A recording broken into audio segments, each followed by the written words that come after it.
ஆண்டவருடைய பிள்ளைகளே, மறுபடியும் ஒரு கர்த்தருடைய வார்த்தையின் மூலமாக உங்களை சந்திப்பதற்காக நான் ரொம்ப சந்தோஷப்படுகிறேன். கர்த்தருடைய வார்த்தையினால் உண்டாகும் ஆசீர்வாதங்கள், நன்மைகள், வெற்றிகள் இவைகளைத்தான் நான் பார்த்து கொண்டு வருகிறோம்.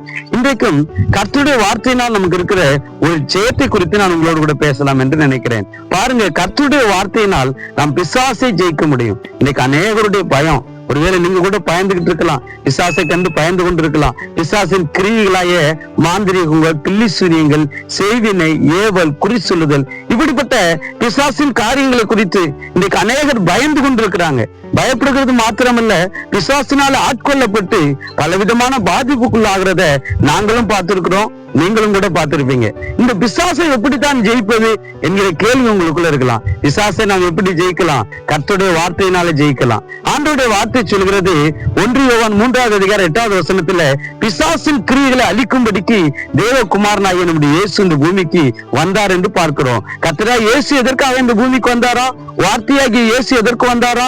பிசாசு கிரியைகளை அழிக்கும்படிக்கு வந்தார். பிசாசை நம்ம அழிக்க முடியாது, பிசாசை கட்ட முடியும், பிசாசை நம்ம துரத்த முடியும், ஆனா பிசாசின் கிரியைகளை அழிக்க முடியும். இன்றைக்கு நான் பிசாசை கட்ட வேண்டும், பிசாசை துரத்த வேண்டும், பிசாசை ஜெயிக்க வேண்டும், ஆனா அதன் கிரியைகளையோ நாம் அழிக்க வேண்டும். எப்படி அழிப்பது? அதை கர்த்தருடைய வார்த்தையை கொண்டு அழிக்க முடியும். வெளிப்படுத்தின விசேஷம் 12:11 சொல்லப்பட்டிருக்கிறது, ஆட்டுக்குட்டியின் ரத்தத்தினாலும் சாட்சியின் வசனத்தினாலும் அவனை ஜெயித்தார்கள் என்று ஆண்டவருடைய வார்த்தை சொல்கிறது. இங்க பிசாசை எப்படி ஜெயித்தார்களாம்? இயேசு கிறிஸ்துவின் ரத்தத்தினால் ஜெயித்தார்களாம். மாத்திரமல்ல, சாட்சியின் வசனத்தினால் ஜெயித்தார்கள். இன்றைக்கு கர்த்தருடைய வார்த்தையை கொண்டு பிசாசை ஜெயிக்க முடியும். எப்படி இயேசுவின் ரத்தத்தினால் நாம் ஜெயித்து பெறுகிறோமோ, அதே போல கர்த்தருடைய வார்த்தையினால் நாம் பிசாசை ஜெயிக்க முடியும். இது அழகா எபேசியருக்கு எழுதும்போது பவுல் சொல்கிறார், 6:17 ஆவியின் பட்டயத்தை எடுத்துக் கொள்ளுங்கள் என்று சொல்கிறார். ஆவியின் பட்டயமாகிய கர்த்தருடைய வசனத்தை எடுத்து நாம் பிசாசின் கிரியைகளை அழிக்க முடியும், பிசாசை நாம் ஜெயிக்க முடியும். இது நம்முடைய அருமையான இயேசுவும் கூட அழகா நமக்கு கற்றுக் கொடுத்திருக்கிறார். நீங்க மத்தேயு சுவிசேஷம் 4 பாத்தீங்கன்னா, ஆண்டவராகிய இயேசுவை சோதிக்கும்படி பிசாசு வருவான். அவருக்கு 3 கேள்விகளை கேட்பான். அவனுடைய நோக்கம் என்னன்னு கேட்டீங்கன்னா, கண்களின் நிச்சயை கொண்டு வரணும், மாம்சத்தின் நிச்சயை கொண்டு வரணும், ஜீவனத்தின் பெருமையை கொண்டு வரணும். இதுதான் பிசாசுடைய பிரதான 3 ஆயுதங்களாக இருக்கிறது. இந்த ஆயுதத்தை இயேசுவின் இடத்துல பயன்படுத்தினா, இந்த 3 அவனுடைய ஆயுதத்தையும் இயேசு கர்த்தருடைய வார்த்தை என்கிற பட்டயத்தை கொண்டு ஜெயித்தார் என்று நாம் பார்க்கிறோம். பிசாசினுடைய 3 ஆயுதங்கள், ஒன்று கண்களின் இச்சை, இன்னொன்று மாம்சத்தின் இச்சை, மூன்றாவது ஜீவனத்தின் பெருமை என்று நாம் பார்த்தோம். இந்த கண்களின் இச்சையை வைத்து இன்னைக்கு பிசாசு எப்படி வஞ்சித்து கொண்டிருக்கிறான் தெரியுமா?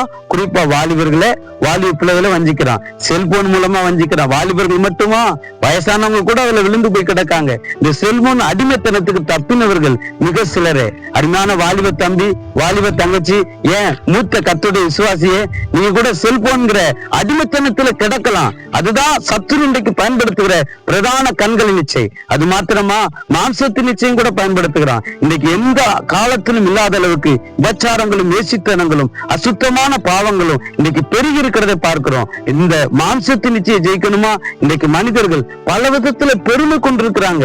நான் நான் நான் என்று தன்னை உயர்த்தக்கூடியவங்களா இருக்கிறாங்க. இந்த பெருமையை ஜெயிக்கணுமா?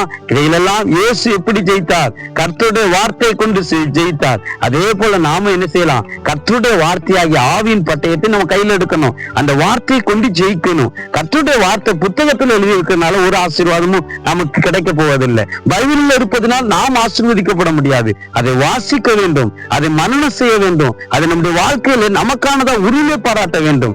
தேவையின் பொழுது, பிசாசின் போராட்டத்தின் பொழுது, பாவ சோதனையின் பொழுது, உங்களுக்கான தேவையின் பொழுது கர்த்தருடைய வார்த்தையை விசுவாசத்தோடு உரிமை கொண்டாடி ஜெபத்தின் மூலமாக ஆவியிலே நிறைந்து நீங்கள் அதை பயன்படுத்தும் போது அது ஒரு பட்டயமாக அது மாறுகிறது. அதன் மூலம் பிசாசையும் பிசாசின் ஆயுதங்களையும் நாம் ஜெயிக்க முடியும். கர்த்தருடைய வார்த்தையில் ஜெயம் இருக்கிறது. அந்த ஜெயத்தை சுதந்திரிக்க ஆண்டவர் உங்களுக்கு உதவி செய்வாராக. உங்களுக்காக நான் ஜெபிக்கிறேன். பரிசுத்த பிதாவே, உமக்கு நன்றி செலுத்துகிறோம். அருமையான இந்த சத்தத்தை கேட்கிற வாலிப தங்கச்சி, தம்பி, ஆண்டவரே, மூத்த கர்த்தருடைய ஊழியர்கள் யாவருக்காக நாங்கள் ஜெபிக்கிறோம்ப்பா. இன்னைக்கு பிசாசை ஜெயிக்க கூடாதவர்களா இருக்கிற தேவனுடைய பிள்ளைகள் வார்த்தையில் இருக்கிற அந்த வல்லமையை சுதந்திரித்து பிசாசை ஜெயித்து ஜெயம் பெற்றவர்களா இருக்க உதவி செய்கிறாங்க. ஜெயம் பெறுகிறவன் தான் உடைய வலது பார்சத்தில் உட்கார முடியும். அன்பு பிள்ளைகள் ஜெயித்து உடைய வலது பார்சத்துக்குரியவர்களாய் மாற நீ உதவி செய்வதாக. இயேசுவின் நாமத்தில் நல்ல பிதாவே, ஆமென். கர்த்தர் உங்களை ஆசீர்வதிப்பாராக. தொடர்ந்து நாம் அடுத்த வீடியோவில் சந்திப்போம். ஆண்டவருடைய நாமம் மகிமைப்படட்டும். ஆமென். ஆண்டவருடைய பிள்ளைகளே, இந்த செய்தி உங்களுக்கு ஆசீர்வாதமா இருக்கா? ஆசீர்வாதமா இருக்கும் என்று நாங்கள் நம்புகிறோம். எங்களுக்காக நீங்க ஜெபம் பண்ணிக்கோங்க. உங்களுடைய ஜெப குறிப்பை எங்களுக்கு தெரியப்படுத்துங்க. உங்க கருத்து எதுவா இருந்தாலும் அதை நீங்கள் எங்களுக்கு தெரியப்படுத்தும்படி உங்களை அன்பாய் கேட்கிறோம். அது மாத்திரம் இல்ல, நம்முடைய லேவின் மினிஸ்ட்ரிக்காக ஜெபம் பண்ணிக்கோங்க. உற்சாகமான உதாரத்துவமான காணிக்கையினால நீங்க தாங்குங்க. அப்போது இன்னும் மேம்படுத்தப்பட்ட நல்ல கேமராவையும் கொண்டு மைக்கையும் கொண்டு தெளிவாக நாங்கள் உங்களோடு கூட கர்த்தருடைய வார்த்தையை கொண்டு வருவதற்கும் மற்றும் அநேக ஊழியர்கள் உங்களுக்கு செய்து கொடுப்பதற்கும் அது உதவியா இருக்கும். ஜெபம் பண்ணுங்க, தாங்குங்க. ஆண்டவருடைய நாமம் மகிமைப்படட்டும், அவருடைய ராஜ்யம் கட்டப்படட்டும். ஆமேன்.